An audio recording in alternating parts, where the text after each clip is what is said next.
아멘. 자, 출애굽 여정에 하나님이 보여주신 기적에 관한 말씀을 함께 나눕니다. 말씀을 반복해서 드리지만 출애굽 여정은 우리 인생의 여정을 비유한다, 그렇게 말씀을 드렸습니다. 자, 그래서 하나님께서는 우리 여정 가운데 알든 모르든 여러 가지 기적을 이제 드러내시는데요. 자, 오늘 이제 기적 시리즈 16번째 말씀은 따라서 하십니다. 제사의 축복과 기적. 자, 출애굽기는 몇 장까지 있나요? 40장까지 있죠. 그리고 이제 25장부터 40장까지는 성막에 관한 말씀입니다. 그러니까 광야 여정 가운데 하나님이 시내산 아래에서 성막을 지으라고 명령하셨죠. 성막을 짓는 목적은 뭘까요? 단순하게 건물을 지으라는 게 아니라 성막의 목적은 따라서 하십니다. 하나님께 제사를 드리기 위함입니다. 그리고 이제 출애굽기가 끝나면 그 다음에 하나님 말씀이 뭐죠? 레위기서입니다.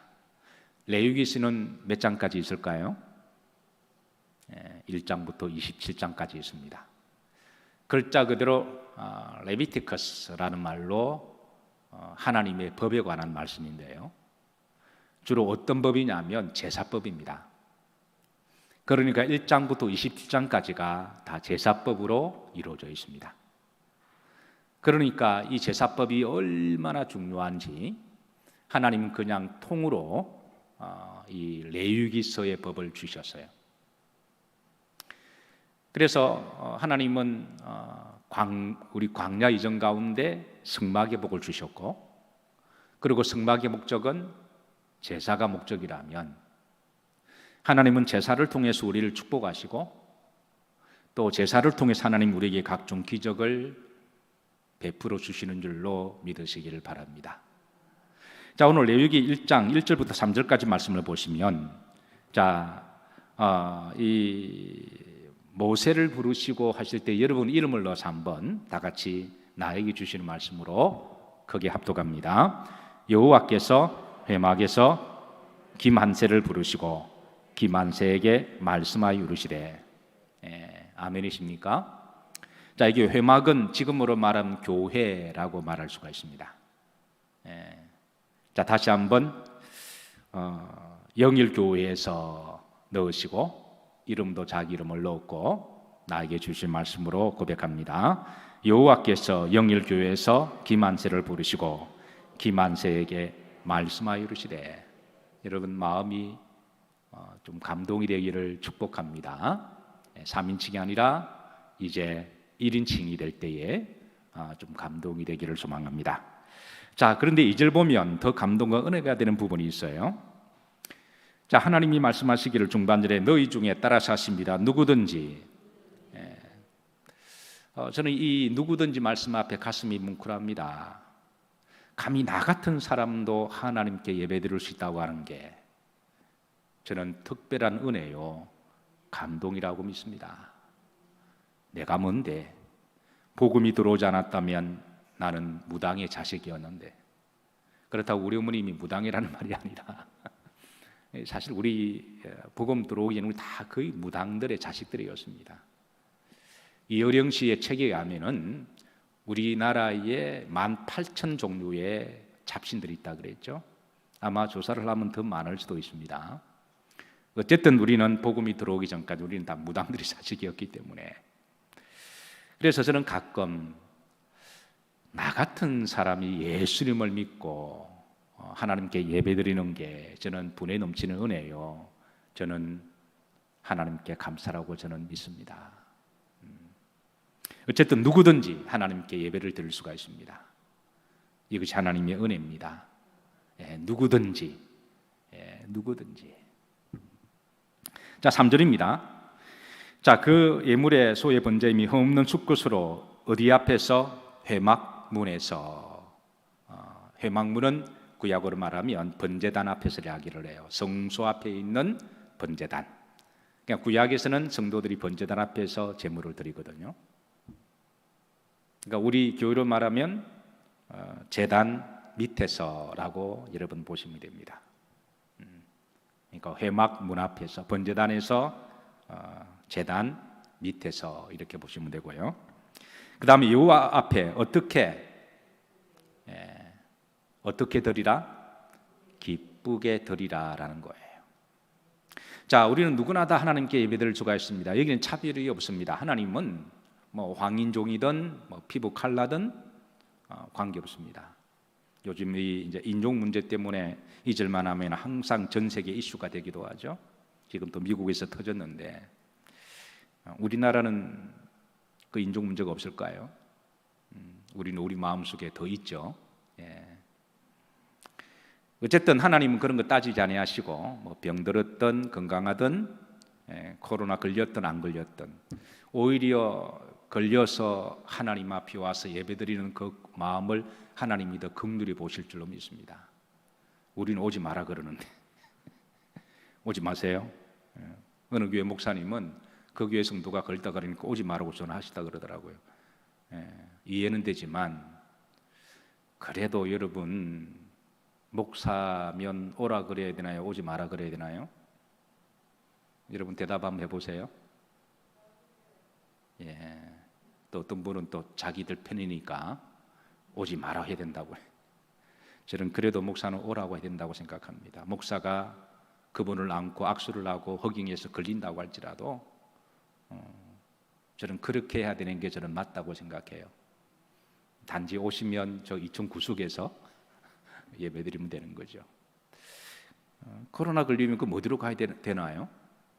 그렇잖아요. 우리가 그보다 더 심한 것도 걸려도 하나님 받아주시는데 다른 사람들에게 우리가 극도로 조심은 하되 원칙은 그렇다라는 거예요. 원칙은 교회 문을 닫으면 안 됩니다. 어쨌든 누구든지 저는 이게 참 은혜가 돼요. 앞으로 우리는 그거보다 더 심한 것도 걸릴 수도 있고 암도 걸릴 수 있잖아요. 나이가 들면 3분의 1이 암이 걸린답니다. 이 통계가 그렇거든요. 안 걸리면 그건 정말 축복이지만 통계가 그러니까 3분의 1이 암에 걸리고 3분의 1은 암 말고 다른 어떤 질병에 걸린다라는 거예요. 그러면 하나님 우리를 안 받아주실까요? 나이가 들면 통계가 3분의 1에 이제 재정적인 문제로 어려움을 당한대요. 왜 아무리 젊었을 때 큰 기업, 대기업 다니다가 할지라도 50 중반 되면 다 레이와 다 시켜버리잖아요. 또 사업도 하다가 업앤다운 있다 보면 또 그동안 벌었던 거 자식한테 다 물방 다 그냥 다 하고 나면 실제로 나이 들어서 우리가 재정적으로 어려움을 당하는데 통계가 3분의 1이 재정적으로 큰 어려움을 당한다고 그럽니다. 그럼 우리가 돈이 없으면 하나님 안 받아주시나요? 오히려 하나님은 그런 이들을 더 긍휼히 여기시는 하나님이세요. 왜? 하나님의 마음이 그러시니까 그렇다라는 거예요. 그래서 저는 누구든지 이 말씀을 묵상하면 은혜가 되고 위로가 됩니다. 앞으로 세상 사람들은 나를 멀리하고 내가 아프면 멀리하고 내가 힘이 없으면 뭐 잘 본 척도 하지 않겠지만 그러나 그래도 때로는 가족들이라도 나를 멀리한다고 할지라도 그러나 하나님은 끝까지 나와 함께 하신다. 우리가 하나님과 함께 하기만 한다면 우리가 하나님을 배신하지 않는다면 하나님은 절대 우리를 먼저 배신하지 않으십니다. 누구든지 따라서 하십니다. 누구든지.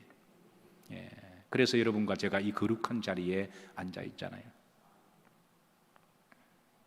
저는 가끔 제단에 앉아서 또 뭐 이 회중석이나 앞에서 무릎 꿇고 기도할 때 가끔 나 같은 사람이 그래서 은혜가 될 때가 있습니다. 자, 누구든지 하나님 앞에 제사를 드릴 수가 있는데 자, 그를 이제 두 가지 하나님이 조건을 제시하십니다. 하나는 조건이 없습니다. 누구든지, 여기는 조건이 없습니다. 누구든지 예수님을 믿을 수가, 여기는 조건이 없습니다. 두 번째, 제사를 드리려면 두 가지 조건이 있습니다. 첫 번째는 자, 3절 후반절을 보십시다. 여호와 앞에 어떻게 기쁘시게 드리라는 거예요. 예배를 드릴 때 율법적으로 억지로 마지못해 얻어 터질 것 같으니까 그런 마음으로 물론 안 드리는 것보다 그렇게라도 나오는 게 그래도 기특하기는 하죠. 그런데 하나님이 원하는 예배는 기쁘시게 즐겁게 감사함으로 받는 예배십니다. 두 번째는 이제 2절부터 하나님이 쭉 레위기 10장까지 법도를 말씀하세요. 법대로 예배드리라는 거예요. 이게 이제 원칙입니다. 사실 신앙생활을 처음 시작하면 하나님께 예배 드리는 게 이게 얼마나 귀하고 복되고 거룩하고 가치 있고 축복인지를 잘 알지 못해요. 그러나 신앙생활은 어느 정도 성숙해지게 되고 영적으로 깊어지고 또 우리가 은혜를 깨닫게 되면 그게 서서히 그렇던 어느 한순간에 스파크가 일어나든 간에 세상에서 가장 귀하고 복된 게 예배임을 알게 해주세요. 저에게도 그런 사건이 있었습니다. 저는 신학대학 다닐 때만 하더라도 저는 예배가 그렇게 귀중한 줄은 몰랐습니다. 그런데 하나님 어느 한 시점에 예배가 얼마나 귀한지를 알게 하셨어요. 그래서 예배에 하나님이 생명을 걸고 목숨을 걸도록 그런 마음을 주셨습니다. 어쨌든 우리가 신앙생활에 좀 이렇게 깊어지면 그 예배가 얼마나 귀하고 복되고 사모가 되고 은혜가 되는 줄 몰라요. 물론 목사이기 때문에 말씀을 전하는 거룩한 부담도 있지만, 그러나 여러분, 예배는 우리가 하나님께 기쁘시게 드려야 할 줄로 믿으시기를 주의 이름으로 축복합니다. 두 번째, 예배를 첫 번째 기쁘게 드리라. 두 번째는 드릴 때 너 마음대로 드리지 말고 하나님이 말씀하신 대로 법도대로 하나님이 정한 규례대로 예배를 드리라. 이게 이제 레위기 21장 전체를 주시는 말씀이세요. 당시 이스라엘 백성들은 자기 마음대로 예배를 드렸습니다. 왜냐하면 애굽에 430년 동안 살다 보니까 애굽의 제사 방식은 자기 마음대로 드리는 게 제사 방식이었습니다. 그래서 애굽에 신들이 많은 이유가 자기 나름대로 제사를 드리다가 자기들의 마음에 안 드는 신을 막 바꿔버려요. 그러다 보니까 신이 많은 거죠. 그러니까 자기 마음대로 제사를 드리는 거예요. 그런데 저들이 이제 하나님의 백성이 되고 하나님께 예배드리는데 아직까지 그런 건성이 남아있어서 그러니까 자기 마음대로 예배드리려고 하는 그 마음을 하나님이 아신 거죠. 그래서 하나님께서는 하나님은 잡신처럼 여겨서 그렇게 예배드리면 안 된다. 영적으로 잡신들과 귀신들과 하나님은 영적으로 본질적으로 다르시니까. 그래서 하나님께서는 예배드릴 때는 이렇게 드려야 된다라고 하나님이 이제 말씀을 통해서 모세와 아론을 통해서 가르쳐 주십니다. 우리나라는 5,000년 동안에 이방 제사에 익숙해져 있었습니다. 그래서 우리나라에 복음이 들어오기 전까지는 우리나라의 신들의 종류가 굉장히 많았습니다. 그래서 무당이 신전에 가면 기본적으로 상들이 많이 있습니다. 점집에 가면 무당들이 자기가 주신 몇 가지 정도는 저영장군신이라든가 어쨌든 처녀신이라든가 쌀신, 부채신 이런 것들 몇 가지 주된 무기를 가지고 있어요. 법당에 가도 신들의 상들이 많아요. 그런데 어떤 무당은 만신무당이 있습니다. 만신무당은 보통 무당들은 한 2명, 3명의 내림구를 통해서 신들을 섬기는데 만신무당은 10,000명의 신을 섬기는 무당을 만신무당이라고 그러잖아요. 우리나라 현재 만신인이 김금화 씨인데요. 국가무형문화재로 등록되어 있고 국가에서 보호하고 국가에서 지원도 나가요. 참 기가 막힌 일인데 무당을 국가무형문화재로 삼는 나라가 아마 우리나라입니다. 우리나라가 아직까지는 그렇습니다. 우리가 나라를 위해서 기도 열심히 하고 열심히 전도해야 될 줄로 믿습니다. 창세기 4장에 보면 하나님이 창세 때의 그 사건 중에 가인과 아벨의 제사를 통해서 우리에게 영적 레슨을 주세요. 하나님은 아벨의 제사를 받으시고 누구의 제사를 안 받으셨습니까? 가인의 제사를 안 받으셨습니다. 누구의 제사는 받으시고 누구의 제사는 하나님이 거절하셨다. 왜 그렇게 하셨을까요? 우리가 강론에 들어가면 여기에 대한 신학과 신앙에 대한 여러 가지 어떤 답을 찾아야 됩니다. 그런데 그 답은 성경 전체를 통해서 성경을 통으로 보면, 그러니까 창세기 4장만 보면 우리가 답을 찾을 수가 없지만 성경 전체를 보거나 그리고 레위기를 통해서 보면 우리는 그 답을 찾아낼 수가 있어요. 근데 어쨌든 창세기 4장에는 하나님께서 강론적으로 구체적으로 대답은 주지 아니하시고 누구의 제사는 받으시고 누구의 제사는 안 받으셨습니까? 왜 그렇게 하셨을까요? 분명한 것은 아벨의 제사는 하나님이 받으시기에 합당한 제사였고 가인의 제사는 하나님이 받으실 수가 없는 그런 제사라는 거예요. 중요한 것은 아벨의 제사와 가인의 제사보다 더 중요한 제사가 있는데, 따라서 하십니다. 내가 하나님 앞에 드리는 제사입니다.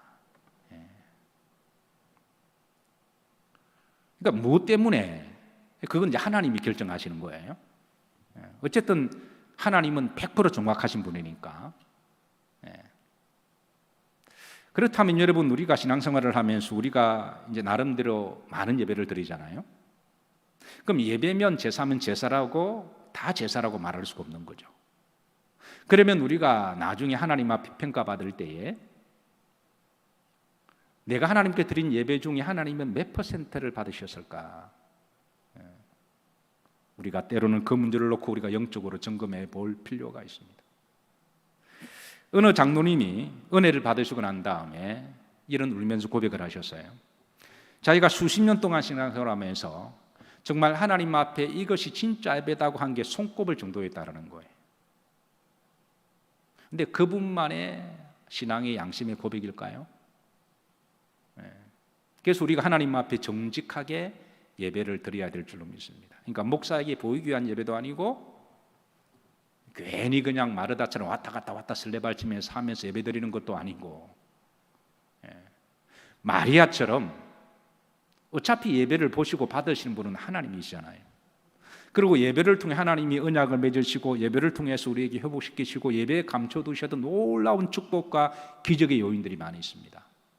어차피 그런 모든 축복은 하나님 앞에 하나님이 원하시는 받으신 예배를 드릴 때 하나님과의 언약이 맺어지기 때문에 그건 개인의 문제입니다. 그래서 우리는 하나님께 예배 드릴 때마다 내가 담임 목사든 그게 뭐 중요한 거예요. 담임 목사 예배는 하나님이 특별히 기쁘시게 받으시고 그거 아니잖아요. 저는 예배를 인도하는 자지만 동시에 예배를 드리는 자임을 제가 늘 명심합니다. 어쨌든 사랑하는 성도 여러분, 하나님이 아벨의 제사를 받으신 것은 합당한 제사였기 때문에 기쁘시게 받으셨고, 가인의 제사는 하나님이 받으실 수 없는 제사니까 안 받으신 거지, 하나님은 절대 차별하시는 하나님이 아니라는 거예요. 어쨌든 저는 여러분들이 예배 드릴 때마다 예배의 감동과 은혜가 충만하시기를 주의 이름으로 기도하고 축복합니다. 따라서 하십니다. 예배가 살면 믿음이 산다. 자, 하나님은 레위기를 통해서 이 제사 종류를, 제사법에 대해서 말씀을 하시는데요. 자, 5가지 레위기 27장은 큰 질문을 던집니다. 첫 번째, 제사는 누구에게 드려야 하는가라는 질문을 던집니다.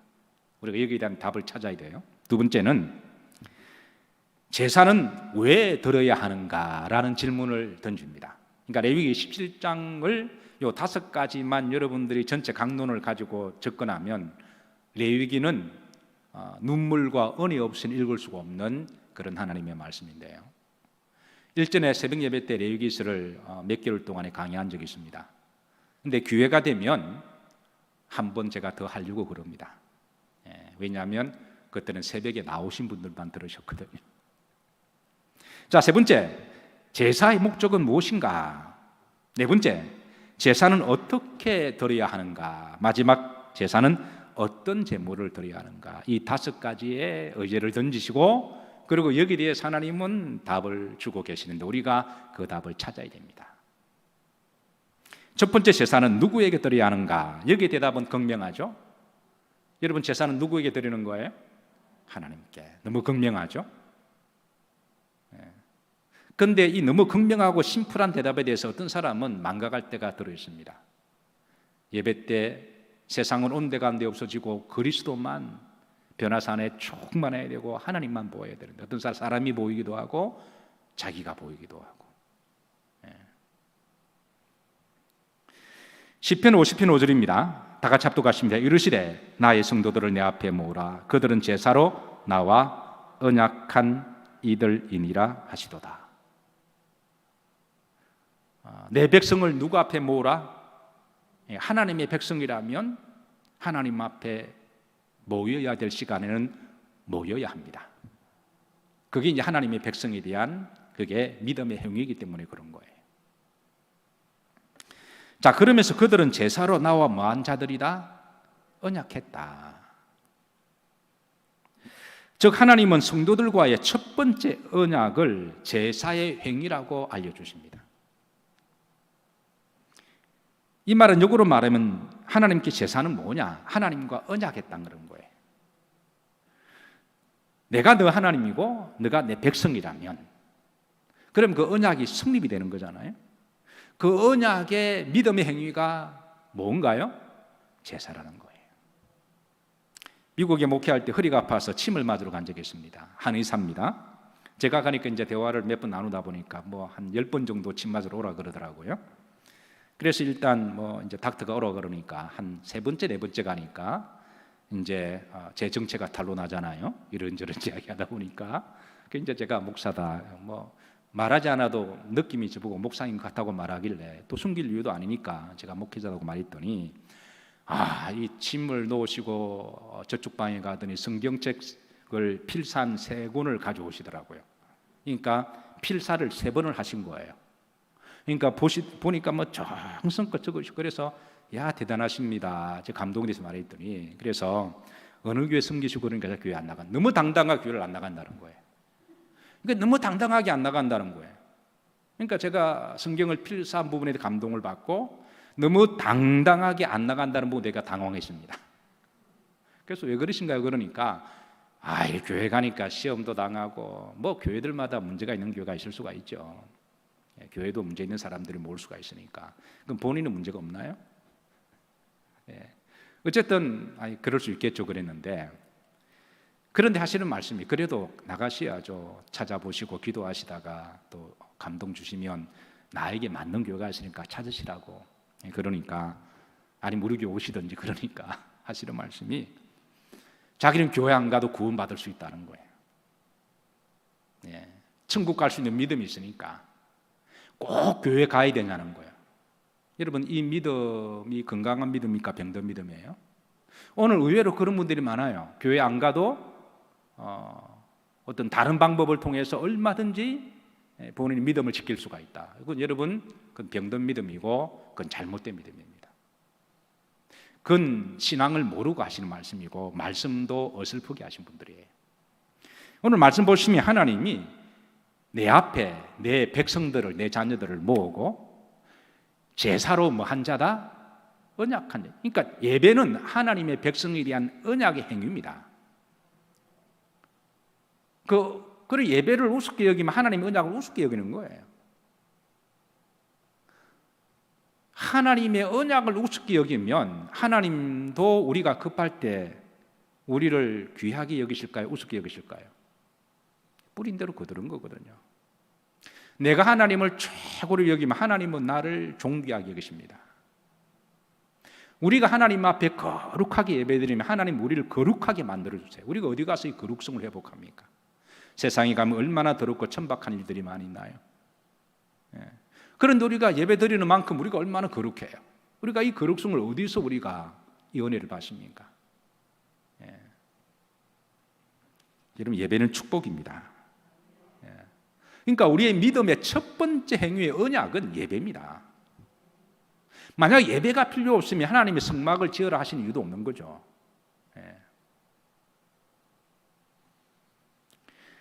자, 두 번째, 제사를 왜 드려야 하는가? 그 시편 50편 23절에 있습니다. 다 같이 합독하십니다. 감사로 제사를 드리는 자가 나를 뭐롭게 하나니? 영화롭게 하나니. 그 행위를 옳게 하는 자에게. 그러니까 우리가 예배드리는 이 행위는 하나님의 백성에 대한 언약이기도 하지만 우리가 예배를 잘 드리면 하나님 그 자체로 영광을 받으신다는 거예요. 성경은 하나님은 우리가 하나님 영광을 위하여 존재되었고 살아감을 말씀해 줍니다. 그럼 우리가 하나님께 영광 돌리는 첫 번째의 우리의 삶의 양태가 그게 예배를 잘 드리면 하나님 영광 받으신 거예요. 그래서 여러분 예배만 잘 드려도 하나님 50%는 여러분 영광 올려드리는 삶을 살아가세요. 어떤 사람은 예배는 안 드리고 착한 일하고 구제하고 좋은 일하고 뭐 좋죠 그런 거. 그러나 여러분 예배를 안 드리고 그렇게 하면 그거는 세상 사람들도 그렇게 하거든요. 믿지 않는 사람들도 그렇게 하는 일이기 때문에 나쁜 일이라고 말할 수 없지만 그거는 신앙의 본질은 아니라는 거예요. 그러니까 하나님께 예배 잘 드리고 얼마든지 구제할 수는 있습니다. 실제로 하나님께 예배를 잘 드리면 하나님 우리에게 선한 마음을 주시고 섬기는 마음을 주시고 긍휼의 마음을 주시고 자기 형편에 맞게 남을 돕게 하게 하시고 섬기게 하시고 하나님 그런 마음을 주시잖아요. 그러니까 하나님은 근본적으로 하나님을 하나님 되게 하는 행위예요. 우리가 예배 하나님 아버지라 부르잖아요. 우리가 육신의 부모한테 아저씨 뭐 이렇게 부르면 기분 나쁘듯이 그러니까 하나님을 아버지 이렇게 예배도 하나님은 그 자체를 영광으로 받으신다라는 거예요. 자, 세 번째 제사의 목적은 네 가지입니다. 첫 번째 레위기 11장 45절에 있는데요. 자, 거룩한 백성으로 우리를 살게 하시기 위함이에요. 자, 합독합니다. 나는 너희 하나님이 되려고 너희를 애굽 땅에서 인도하여 낸 여호와라. 내가 부자는 돈 있으면 부자 되죠. 머리 좀 좋아지는 거는 죽기 살기로 공부 열심히 하면 머리는 좀 좋아집니다. 건강도 운동 이렇게 하고 이렇게 막 이렇게 하면 좋아집니다. 근데 여러분 거룩성은 우리 하나님만이 해줄 수가 있습니다. 거룩이 축복입니다. 돈은 많은데 세상에 성공이 있는데 더러운 사람들이 있습니다. 그런 사람들은 귀한 사람들이 아닙니다. 거룩한 사람들이 귀한 사람들입니다.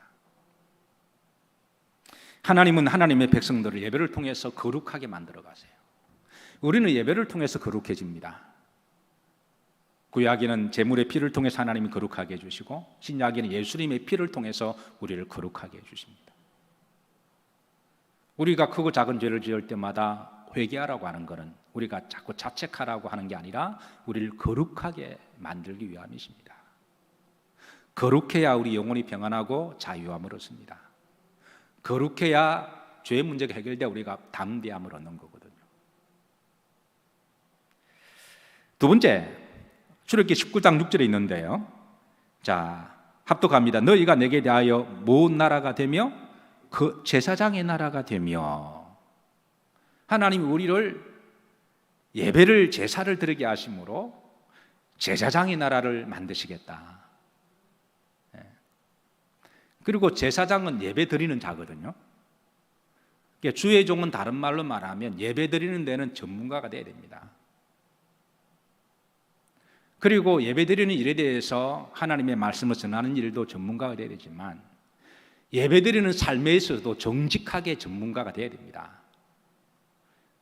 제사장이 예배 드리는 거 자꾸 쇼맨십 하면 안 돼요. 그 언젠가는 성도들에게 다 드러나고요. 하나님 다 아십니다. 말세가 될수록 자꾸 주의 종들이 예배를 쇼로 드리려고 하는 하나님께서는 우리를 예배자로 만드신 것은 제사장의 나라로 제사장의 백성으로 하나님이 제사장의 나라로 삼으시면 하나님 그 나라로 축복하세요. 세계 역사를 보면 하나님이 항상 제사장의 나라로 삼은 나라를 하나님 축복을 하십니다. 그렇게 서세요. 세 번째, 하나님께 축복하시기 위함인데 민수기 6장 23절에 보면 자, 하나님께서 아론과 그의 아들들에게 말하기를 너희는 이스라엘 자손을 위하여 이렇게 뭐하여 이르되 축복하여 이르되 여호와께서는 내게 뭘 주시고 복을 주시고 그 복을 지키시고 원하시고 여호와께서는 은혜를 주시고 그 얼굴을 비추어 평안을 주시기를 원하노다. 그래서 우리는 예배 때 우리가 하나님께 복을 받고 예배 때 평안을 받고 예배 때 은혜를 받고 예배 때 회복이 되는 거예요. 만약에 우리 믿는 사람들이 예배 때 회복되지 아니하고 드라마 보다가 회복되면 그건 믿는 사람이 아닙니다. 드라마 보다가 눈물 펑펑 흘리고 뭐 이렇게 내가 마음이 치유받았다. 그건 예수 믿는 사람 아니죠.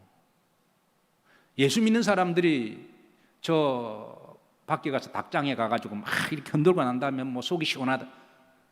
그럼 교회 와서 기도 뜨겁게 했더니 속이 시원하다 해야지. 그러니까 우리는 교회에서 우리는 모든 문제가 해결돼야 되고 교회에서 우리는 답을 얻어야 됩니다. 자꾸 밖에서 뭐 답을 얻으려고 그러면 안 돼요. 오늘 예배 전에 제가 그 찬송가 중에 가물어 메마른 땅에 단비를 내리시더 찬송을 좀 불러달라고 그랬습니다. 어제 오늘 날씨가 무척 더웠어요. 그래서 아마 너무 덥고 지쳐서 나도 이렇게 덥고 지친데 우리 성도들은 얼마나 힘들까, 특별히 현장에서 몸으로 일하시는 분들 얼마나 힘드실까 그런 생각을 하고 기도하고 마음이 좀 애잔했습니다.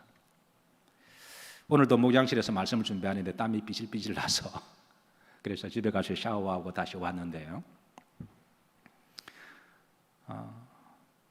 빈들의 마른 풀같이 우리 인생이 꼭 빈들의 마른 풀 같지 않나요? 하루 동안만도 햇빛이 짱 비치면 우리는 시들시들해져서 힘도 빠지고 의욕도 상실되고 가물음의 마른 땅에 하루 동안만 해도 그냥 햇빛이 비치고 또 게다가 또 마스크를 끼니까 앞으로 여름 걱정입니다. 어제 집사람과 이야기하다가 누군가가 좀 빨리 요 마스크에다가 쿨링 시스템을 좀 개발해서 그러면 대박 날 텐데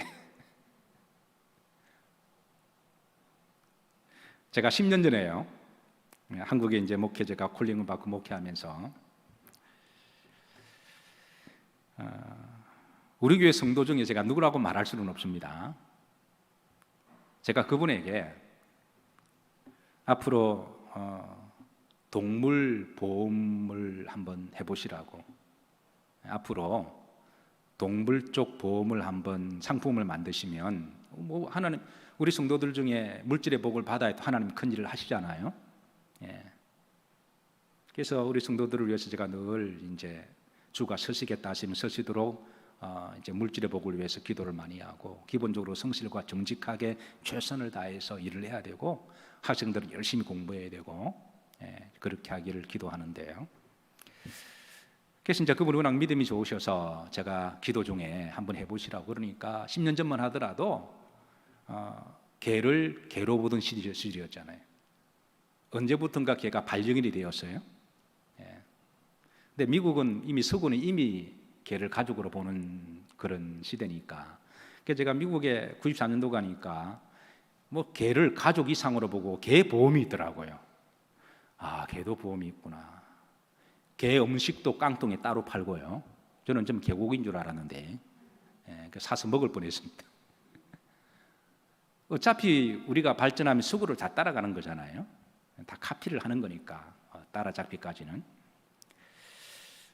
그래서 제가 이제 교인에게 한번 특허를 좀 내셔서 우리나라에 그런 게 없으니까 그 동물 보험을 좀 미리 만들어 놓으시면 아주 특허나 또 이렇게 하시면 괜찮을 거다고 그랬는데 이분이 진지하게 기도를 좀 하시던 것 같아요. 그러면서 제게 하시는 말씀, 목사님 아직 우리나라는 개에 대한 문화가 그렇지 않은 것 같고 아직까지는 제가 그만한 버젯이 없어서 이게 좀 약관이 좀 까다롭다 그래서 그러시냐고 그러니까 안타까운 마음을 지나갔는데 얼마 전에 TV를 보니까요 개 보험이 지금 상품으로 팔리더라고요. 지금은 한 6개 기업에서 그 달려들었는데 여러분 이거 앞으로 황금 알입니다. 제가 볼 때는 이런 쪽으로 미리 특허 얻고 이렇게 라인업을 좀 잘하고 좀 했으면 이거는 몇 천억, 이거 몇 백억 그런 조 단위로 이게 굴러가는 거잖아요.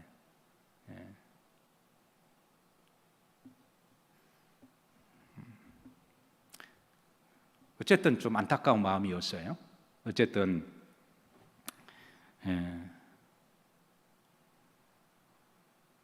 어쨌든 하나님은 우리들에게 축복을 주시길 원하십니다. 예. 어쨌든 축복을 주기를 원하세요. 앞으로 여러분 말씀을 좀 잘 들으시길 주의 이름으로 축복합니다. 예. 어떤 말씀이 나에게 딱 꽂혀서 감동이 되면 그 기도하시고 또 열심히 노력하시고 아이디어 내시고. 네 번째, 예배 제사의 목적은 따라서 하십니다. 구원입니다.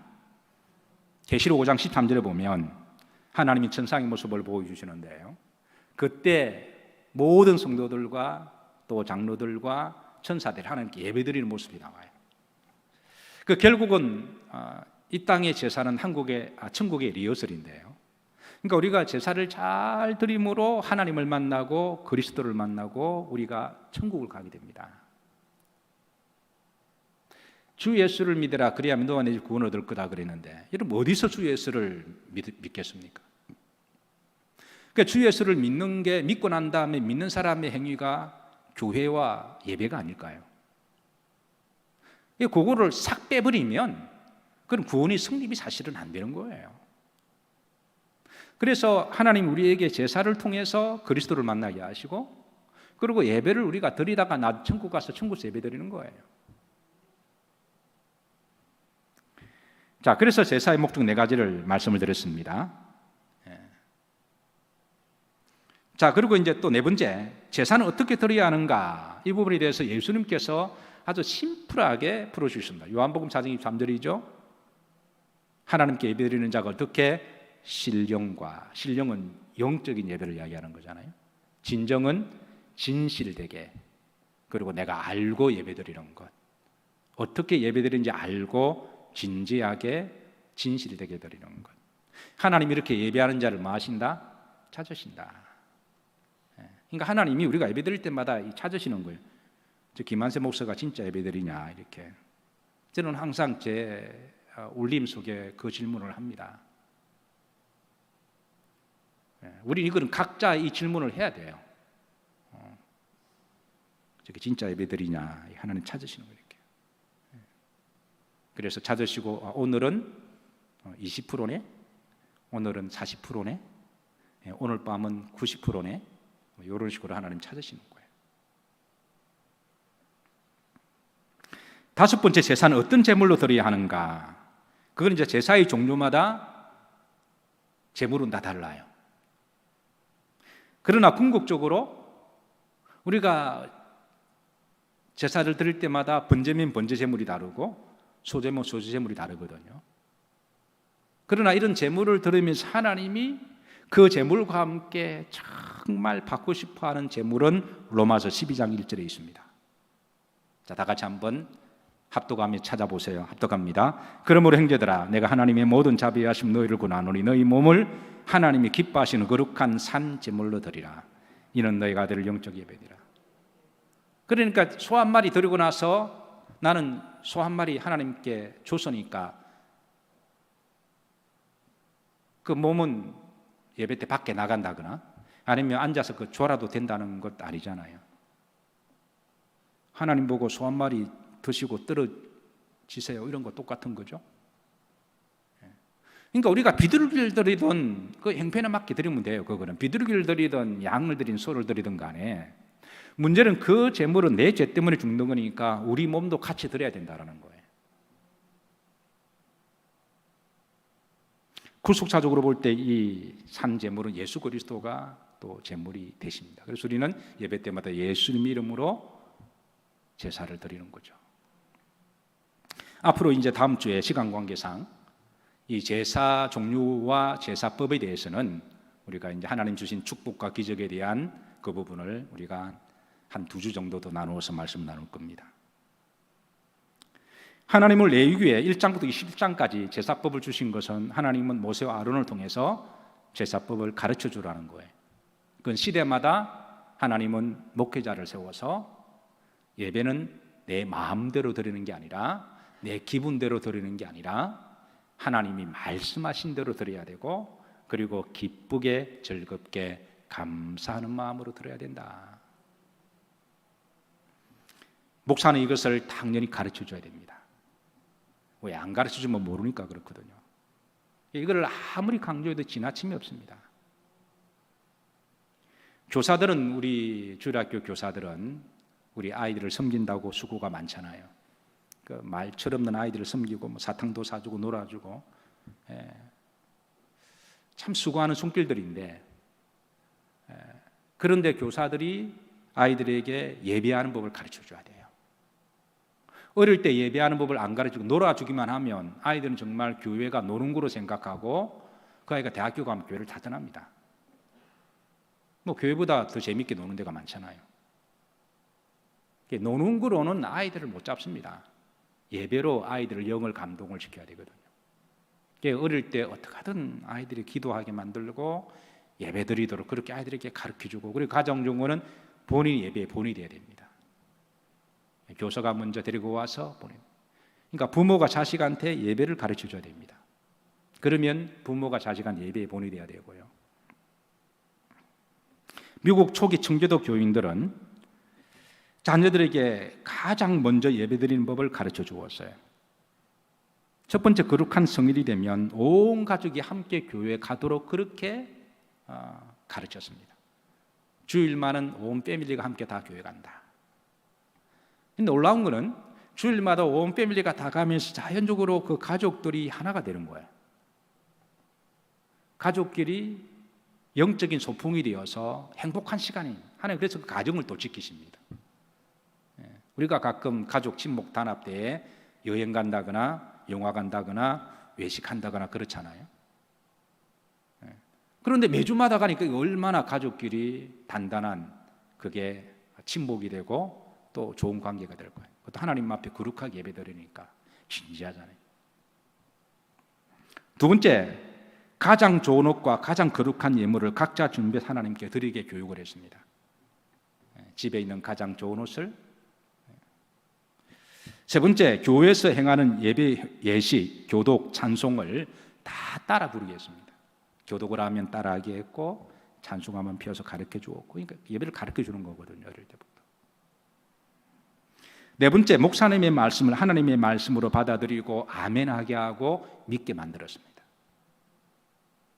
그리고 다섯 번째, 가장 중요한 것은 본인이 자식들에게 예배의 본이 되게 했어요. 그거를 가장 중요하게 했습니다. 하나님은 이런 예배에 대한 자세와 몸부림을 보시고 미국 청교도인들을 축복하셨고, 지금 미국의 축복은 청교도인들의 뿌리들의 열매를 지금 따먹고 있는 거예요. 그러나 지금 미국을 보면 그 열매가 언제 끝날지 모를 일입니다. 사랑하는 성도 여러분, 말씀을 정리합니다. 하나님께 예배드리는 걸 기쁘시게 여기시기를 기도하시길 주의 이름으로 축복합니다. 그렇게 계속 여러분 하면 나중에 정말 기뻐져요. 두 번째는 하나님의 말씀대로 하나님이 받으시는 그런 합당한 예배를 드리시기를 주의 이름으로 축복합니다. 제사는 하나님을 하나님 되게 하는 거룩한 행위고, 제사는 하나님과 언약을 맺는 언약의 믿음의 고백이고, 제사는 하나님의 임재를 경험하는 거룩한 시간이고, 제사는 하나님의 축복의 통로가 되기도 하고, 예배를 통해 하나님 우리를 다시 회복시키시고 우리를 치유하시고, 예배를 통해서 하나님이 궁극적으로 천국으로 우리를 인도하시고, 예배를 통해서 우리를 살리시고, 예배를 통해서 영적 권세를 주시고, 예배를 통해서 축복을 주시고, 예배를 통해서 각종 기적이 일어나게 하십니다. 여러분 한평생 하나님 나라 가기까지 예배의 복이 있으시기를 주의 이름으로 축원합니다. 기도합니다. 하나님, 거룩한 성금요일 이 밤에 우리를 예배로 불러주시고 제사로 불러주시고 기도로 불러주심을 감사를 드립니다. 모든 것을 제사 속에 다 담아두셨으니 때를 따라 감춰두었던 은혜를 때마다 하나씩 하나씩 누릴 수 있도록 축복해 주옵소서. 예수님 이름 받들어 축복하며 기도하옵나이다. 아멘. 우리 찬송 들으시